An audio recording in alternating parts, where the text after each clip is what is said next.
तो सब ये तिरंगा यात्रा के बारे में संक्षेप में बताएं, फिर अपने वक्ता को हम अटल चर्चा के लिए आमंत्रित करते हैं। संक्षेप में बताएं।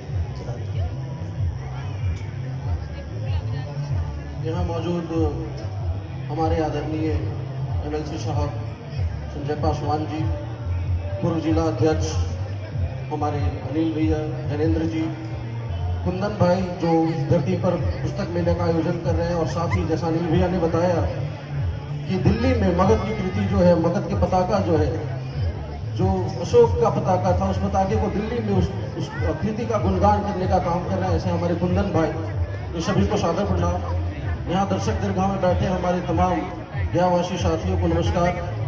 अटल जी पे चर्चा हो रही है, संक्षेप में बात करने के कई सारे वक्ता हैं।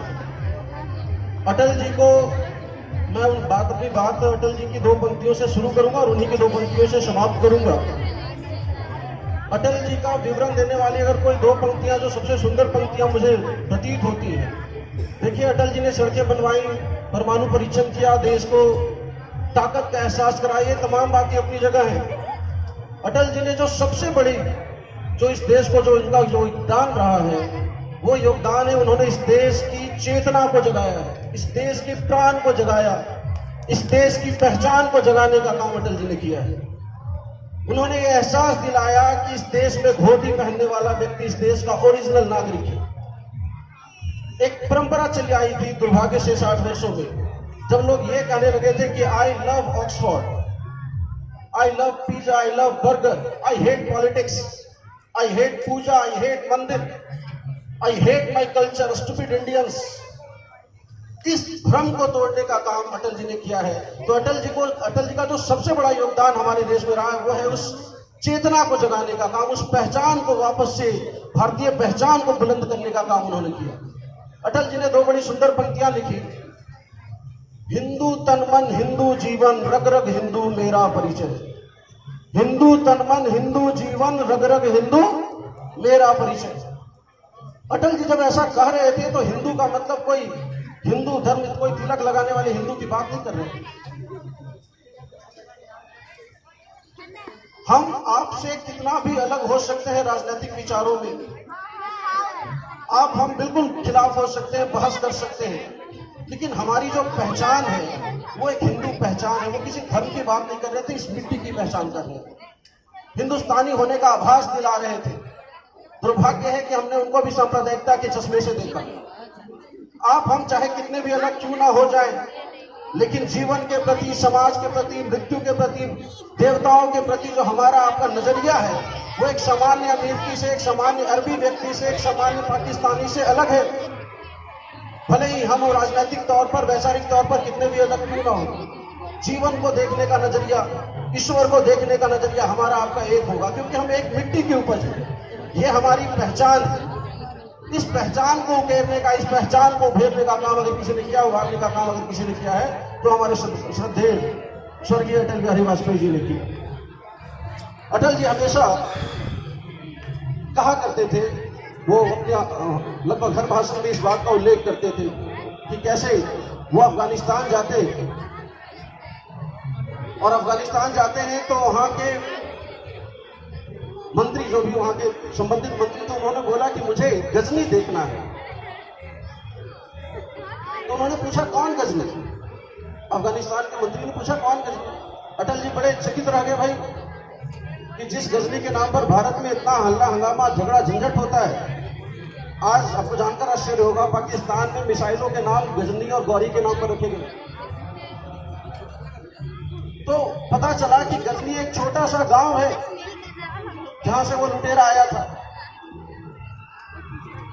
एक गांव से निकलकर कोई 100, 200, 400, 500 लोग आता है, अफगानिस्तान की सीमा से निकलकर आता है, रौंदते हुए इस देश की आत्मा को रौंद कर चला जाता है, और हम जागृत नहीं हुए। विभाजित खंड खंड खंड भारत टूटे हुए, क्योंकि हमारी पहचान हमेशा से बिखरी हुई रही है। आज पूरी दुनिया में आइडेंटिटी का क्राइसिस है। पहचाने कैसे खुद को? हम हैं कौन? हम हिंदू हैं, हम मुसलमान हैं, हम फलाना है, हम ढिमकाना है। तुम एससी हो, तुम एसटी हो, तुम ओबीसी हो, तुम जनरल हो, पता नहीं तुम क्या क्या हो। तुम कुछ नहीं हो। तुम शहीद भगत सिंह के फंदे से जो आवाज चीख निकली है, उस चीख की उपज हो तुम। इसके अलावा तुम्हारी कोई पहचान नहीं हो सकती। तुम्हारी पहचान है वो वीरांगना रानी लक्ष्मीबाई, जो 22 साल की उम्र में अपने बेटे को अपने पीठ पर लाद कर युद्ध के मैदान में उतरती है। तुम उसके वंशज हो और तुम्हारी दूसरी कोई पहचान हो नहीं सकती और तुम अपनी दूसरी कोई पहचान बता नहीं सकते। आपको अधिकार नहीं है किसी और पहचान का। बहरहाल मेरी एक छोटी सी कविता है, आदरणीय हमारे मेहमानों का इजाजत मिले तो मैं 2 पंक्तियां सुनाना चाहूंगा। छोटा था तो मैं लिखता था और हमेशा ये सुनाता हूं। सपनों से सजा था देश अपना, सपनों से सजा था देश अपना, दे रहा था सत्य संदेश अपना। सपनों से सजा था देश अपना, दे रहा था सत्य संदेश अपना। इस देश ने दुनिया को हमेशा सत्य का संदेश दिया है। हम वो लोग हैं जब पैदा होते हैं ना तो हमारे घर में कोई गीता महाभारत पढ़ना हमें नहीं सिखाया जाता, लेकिन जनाब हमें सबसे पहली जो बात बताई जाती है कि चिट्ठी में प्राण है, इसका आदर करो। हमें जो पहली बात सिखाई जाती है, बोलता है पेड़ पौधों में प्राण है, इसका सम्मान करो। हमें जो पहली बात सिखाई जाती है वो सिखाई जाती है हमारे घरों में कि हर धर्म का सम्मान करो, हर पैगंबर का, ईश्वर के हर नबी का सम्मान करो। हम उस देश के वासी हैं। हमने कोई बहुत बड़ी बड़ी धार्मिक किताबें नहीं पढ़ी। तो सपनों से सजा था देश अपना, दे रहा था सत्य संदेश अपना। पर युग आया है क्रांति का, पर युग आया है क्रांति का, वो जेएनयू वाली क्रांति। युग आया है क्रांति का, परिवर्तन का, परिवर्तन अनजान सभी रीतों का, अनजान सभी रीतों का। जनाब हम तो वो लोग हैं ना, राह चलते कोई बुजुर्ग दिखता है तो उसको हम लोग नाम लेकर नहीं पुकारते, चाचा, दादा, मौसी, काकी, नानी। स्वामी विवेकानंद तो हम उम्र महिलाओं को मां कह के पुकारते थे, अपने से कम उम्र की बहनों को मां कहकर पुकारते थे। हम उसकी विरासत, ये हमारी संपदा है जनाब। युग आया है क्रांति का, परिवर्तन का, परिवर्तन अनजान सभी रीतों का, परिवर्तन धर्मों के ज्ञान का। अगली पंक्ति पर आपकी तवज्जो चाहूंगा। परिवर्तन अनजान सभी रीतों का, परिवर्तन धर्मों के ज्ञान का। पर थे जिनके आश्रय परिवर्तन ये, पर थे जिनके आश्रय परिवर्तन ये, खुद हो गए दिशाहीन वो। पर थे जिनके आश्रय परिवर्तन ये, खुद हो गए दिशाहीन वो। इस राह चली गरम खूने, किस राह चला बदलाव वो। इस राह चली गरम खूने, किस राह चला बदलाव वो। जिनके आश्रय ये परिवर्तन था, जिनको दिशा देना था, वो खुद भटक गए और हमारा बदलाव जो है भटक गया। लुट रही फिर द्रौपदी अपनी, लुट रही फिर द्रौपदी अपनी, हर ओर दुर्योधन दिखता। किधर गए अपने कृष्ण वो, किधर गए अपने कृष्ण वो। तो ये छोटी सी पंक्ति थी और बाकी था बहुत कुछ। जी, अटल जी की एक अंतिम पंक्ति है, इसी के साथ समाप्त करूंगा। बड़े ध्यान से सुनिएगा और बड़े प्रेम से, और अगर आनंद आए तो अटल जी की पंक्तियां ताली जरूर मिले इस पंक्ति पर।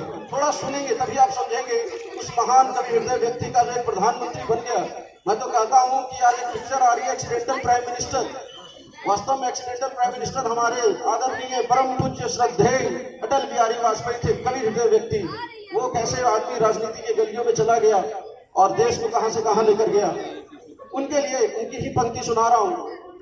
आहूति बाकी यज्ञ अधूरा, आहूति बाकी यज्ञ अधूरा, अपनों के विघ्नों ने घेरा। आपसी लड़ाई झगड़ा क्लेश मारपीट। आहूति बाकी यज्ञ अधूरा, अपनों के विघ्नों ने घेरा। अंतिम जय का वज्र बनाने, दोस्तों आइए भारत का ध्वज दुनिया में पुनः स्थापित करें। अंतिम जय का वज्र बनाने, नवदधीची हटिया गलाए। आओ फिर से दीप जलाए, आओ फिर से दीप जलाए, आओ फिर से कमल खिलाए, आओ फिर से कमल खिलाए। बहुत बहुत शुक्रिया। बहुत शुक्रिया निशांत जी, आप